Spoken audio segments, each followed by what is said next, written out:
February 19th, 1941. In the Libyan desert, tensions are rising. As more German troops arrive in the port of Tripoli, combat in the air and at sea has begun. Surely it will break out on land. But British command, seemingly unbothered by intelligence reports, remains willfully ignorant right up until the first shots are fired in anger between German and British troops on African soil.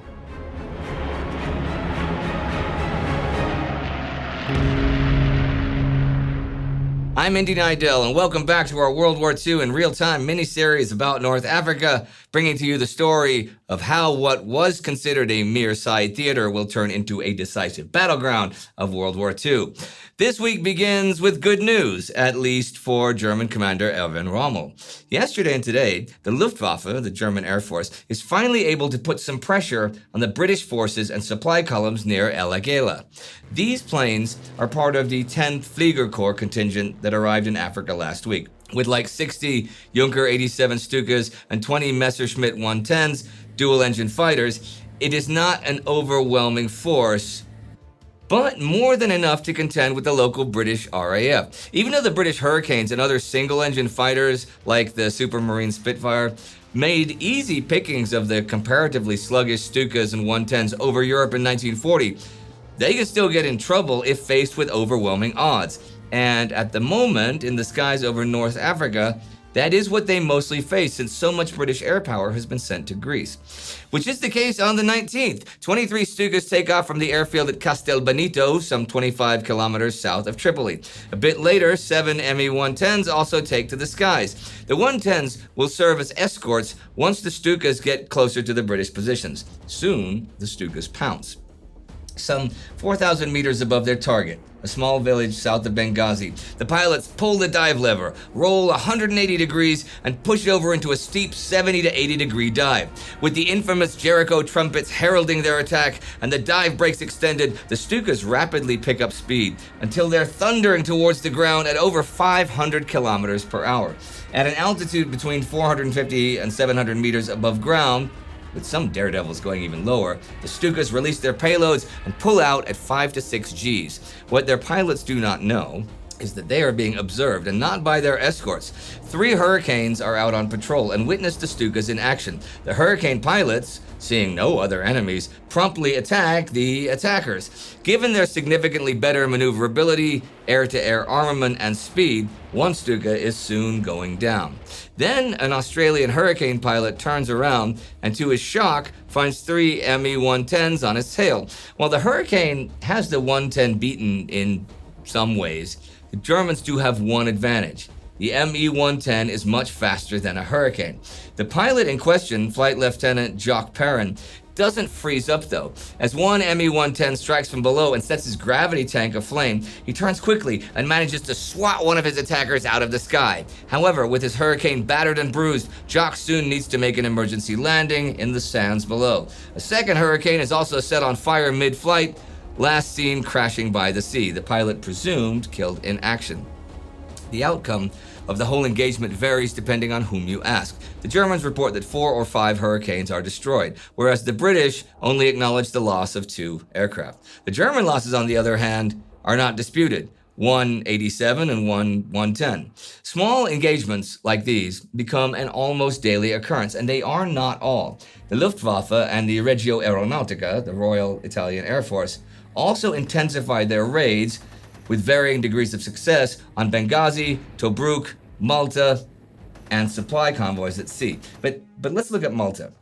From August through December 1940, the Regia Aeronautica dropped an average of nearly 70 tons of ordnance a month, and Malta experienced an average of 21 air alerts a month.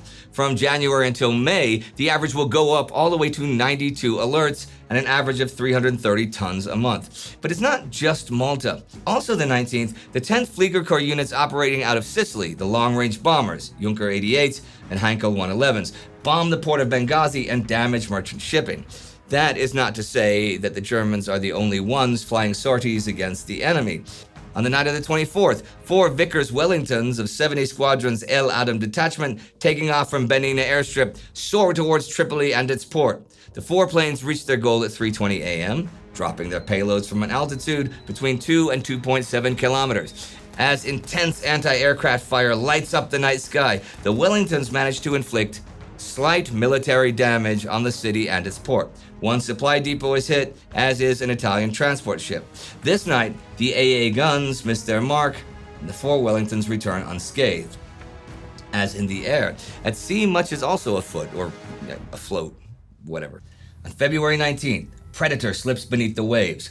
HMS Upright, a U-class Royal Navy submarine, begins her 7th wartime tour, her 5th in the Mediterranean, after silently gliding towards Italian North Africa. On the 23rd, she pounces.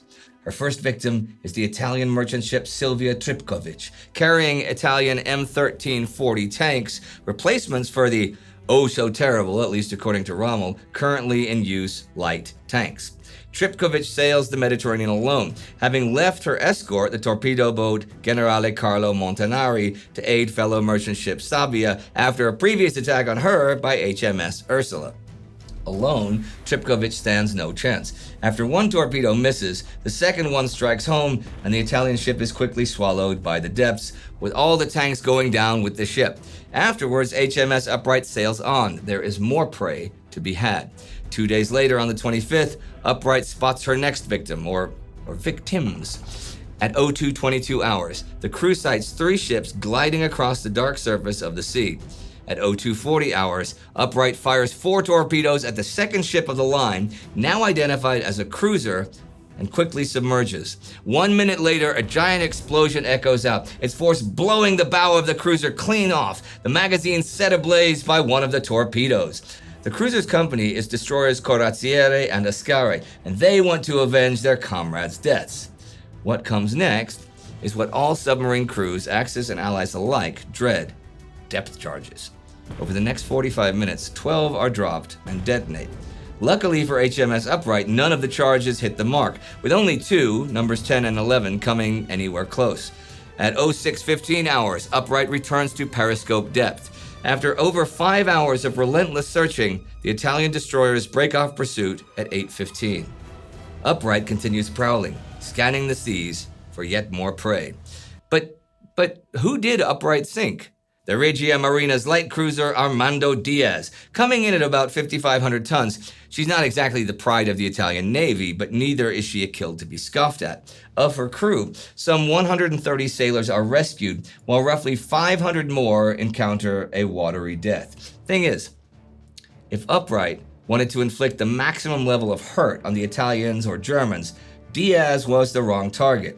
The sunk Diaz, together with those destroyers Corazziere and Ascari, and the light cruiser Giovanni delle Bandiniere, which Upright never spotted, were not just out on patrol. The Italian ships were escorting a convoy, the Marburg convoy, bearing further German troops and arms.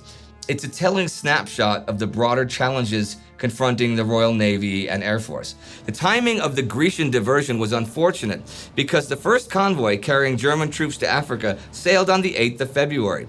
On the 1st of February, there were 13 operational British submarines in the Mediterranean, of which 7 were Malta-based. From this traffic, Allied submarines sank just 2 merchant ships and the light cruiser Diaz and damaged several others. And the Royal Air Force on Malta can't do much either. Its focus also diluted thanks to the Grecian diversion, the orders issued by Downing Street that supporting Greece should take precedence over any other operation.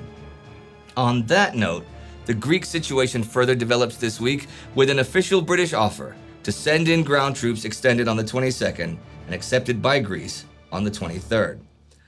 A lot is happening with ground troops this week in North Africa. First and foremost is a change that will impact every single German under Rommel's command, even the man himself. The exact details of this decision are shrouded in uncertainty, but here's our best guess of what happens, right? On the 21st, Rommel receives news from the Oberkommando der Wehrmacht, OKW, the German Army High Command. During the evening, Führer decision arrives that the troop formation in Libya should as of now carry the name Deutsches Afrikakorps. No more Sperrverband, blocking force, or Aufklärungsstab Rommel, reconnaissance staff Rommel. No. From now on, the units conducting Operation Sunflower will be called the German Afrika Korps. As to the mystery, two authors make claims as to the name's origin, based on either a letter Rommel supposedly sent to his wife, or a letter sent by Hitler's adjutant Schmundt, who we saw in Africa, but who by now has returned to Hitler's side at the Führer's residence, the Berghof in Obersalzberg.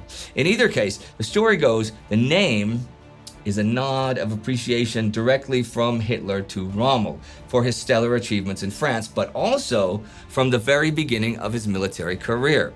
In the autumn of 1917, Rommel's battalion was sent to the Alpine front, where Rommel's real military career began.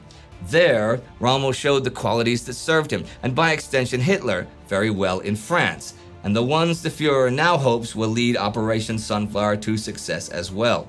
Disregarding the hesitant orders of his superior, he intuitively recognized the opportunity for a surprise flanking attack and made an independent decision. He led his unit from the front at the head of his men. Rommel was one of only 11 German company commanders of the First World War to receive the highest decoration for bravery of the Prussian army, the Pour le Mérite. And that, Rommel's exceptional performance in the Alpine Corps, is supposedly, at least, the reason why the Afrika Korps is called just that. This week, though, the Afrika Korps doesn't just gain a name, it also gains equipment and men. On the 25th of February, the first 5 groups of ships brought 7,232 men, 2366 vehicles, and approximately 4,000 tons of cargo to Tripoli. What cargo is this? The majority is support equipment, including individual command tanks, but mostly medical equipment, water supply columns, workshops, trucks, and things like that. Then there are the combat units. Well, sort of. There is the 1st Motorized Battalion, 33rd Flak Regiment, an anti-aircraft regiment, having come ashore together with its 4th and 5th batteries and some supply units. Elements of the 2nd Army Squadron, Reconnaissance Group 14, a plane for Aufklärungsabteilung 3, 3rd Recon already in operations, the 3rd Company of Signals Battalions 39, and the Divisional Command of 5th Light Motorized. That's the unit whose parts are slowly trickling in at the moment, with its 5th Panzer Regiment not set to arrive for weeks. So, not much to increase Rommel's immediate combat power, although that does not stop him from trying. 33rd Flak is ordered ahead to Homs and arrives in Sirte on the 21st. Now any RAF planes and British Matilda II tanks in the area will have to contend with German 88s. But that's not all. Rommel is also up to some trickery. His diary reads, "To enable us to appear as strong as possible and to induce the maximum caution in the British, I had the workshops 3 miles south of Tripoli produce large numbers of dummy tanks, which were mounted on Volkswagens and were deceptively like the original." What Rommel means by Volkswagen is the Kübelwagen, a workhorse of the Wehrmacht. It's basically the Wehrmacht's Jeep, a lightweight, air-cooled utility car used for liaison, reconnaissance, and hauling small teams or supplies. The first of these dummy tanks are inspected by Rommel personally at the forward positions at Nophilia on the 23rd. But hey, I haven't gotten to this week's real meat and potatoes yet, the first clash on the ground between British and German troops in North Africa. To better understand, let's first take a brief look at the British positions and plans. Here they are as described by Military Governor and Commander-in-Chief in Cyrenaica, Lieutenant General Sir Henry Wilson. "I recommended that the defense of Benghazi should be from a flank pivoted on the end of the escarpment, and that for this, the line of supply to Massus and then south of the Green Mountains should be maintained. This escarpment Wilson talks about follows the coast from east of Benghazi southward and loses itself gradually as it nears Antalat, where there is easy rolling desert offering excellent scope for a tank battle. However, as German General Moltke the Elder famously said, no plan survives contact with the enemy." Okay, actually, he said, "No plan of operations extends with any certainty beyond the first encounter with the enemy's main force." But, same. Given Operation Compass's stellar success, especially the undeniable superiority of British armor over Italian, the plan has changed. The escarpment is abandoned and the line moved forward, with El Agheila and Marsa serving as outposts. Its hypothesis was that the armor could invite and win a battle on the open country between Antalat and Agadabia.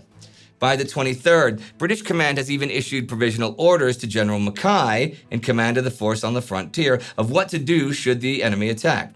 The role of the forward troops in the unlikely event of the enemies adopting the offensive would be to delay him until reinforcements could be brought up. This seems pretty complacent. British command has already had reports of aggressive German reconnaissance pushing forward for several days, even if a deliberate attack is not expected. Like on the 20th, a patrol from the 1st King's Dragoons, the reconnaissance unit operating around the 2 British outposts after having relieved the 11th Hussars from duty, is moving west along the Via Balbia beyond El Agheila.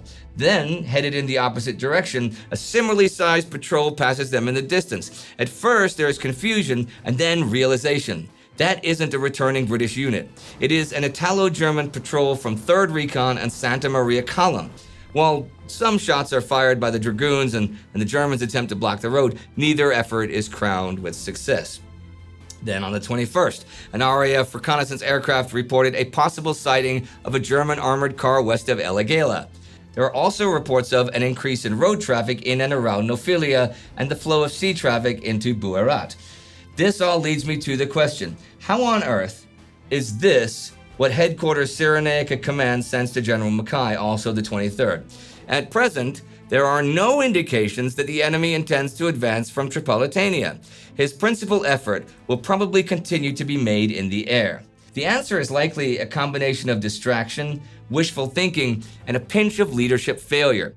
Before and during Compass, the British used deciphered Italian codes, so they did not have to operate by guessing they knew. This has somewhat changed by now. Then, as in the case with the Navy and RAF, the Grecian distraction also comes into play. In Greece, the British, with almost complete certainty, know where the Germans are and what they're up to. And that's where the wishful thinking comes into play. Leadership would rather engage with trustworthy, actionable intelligence in Greece than with snippets of information and mostly guesswork in North Africa. And they don't factor in Rommel. Well, I mean, even Berlin doesn't. Rommel's orders contradict what he has done, his offensive defense. While this may explain things, it does not excuse the fact that the bits of information the British do have are not acted upon. That is why, not expecting anything, on the 24th, Lieutenant Williams and Lieutenant Howard's Dragoons are on another mission west of El Agheila, headed towards Sirte, towards the German forward positions. Little do they know, the Germans are already there. And by that, I do not mean Sirte or even Nophilia. No, I mean they have set up a trap at an abandoned fort just outside El Agheila. There, 3 armored cars, 7 probably light tanks from the Italian Ariete Division, and a section of motorcycle troops from Aufklärungsabteilung 3 lurk in ambush. Not expecting enemy contact, given what command said the day before. One moment the Dragoons are moving west, the next 2 Marmon Harrington armored cars are hit, and one is set ablaze. The Dragoons have been defeated just like that. Then, Lieutenant T. Rowley's troop of anti-tank guns from the 16th Australian Anti-Tank Company of the 6th Australian Division, which is here for only a couple more days, bound for Greece, stumbles across the scene. However, once more, 3rd Recon is faster. Again, quick shots ring out, and another truck and the officer's command car are knocked out in quick successions. The Germans do not want to overstay their welcome, though, and withdraw. Rommel notes, 2 enemy scout cars, a lorry and a car were destroyed, and 3 British soldiers, including an officer, taken prisoner, with no casualties on our side. Meanwhile, the movement of further units of the 5th Light Division to the front proceeded as planned. And that is where this week ends, after the first direct clash between German and British or Commonwealth troops, at a time when German strength is growing just 1 ship at a time, while British High Command is entirely consumed by the Grecian distraction and wishful thinking with little regard for North Africa. But we have regard for North Africa and look forward to seeing how things develop here. Of course, you will also be with us week by week to follow along as well. It is the Time Ghost Army that is responsible for this series. Well, for all of our series. So to be part of this adventure, join the army at timeghost.tv or patreon.com. These are the newest commissioned officers, and this week's Africa ally is Patrick Botts. Do not forget to subscribe. See you next time.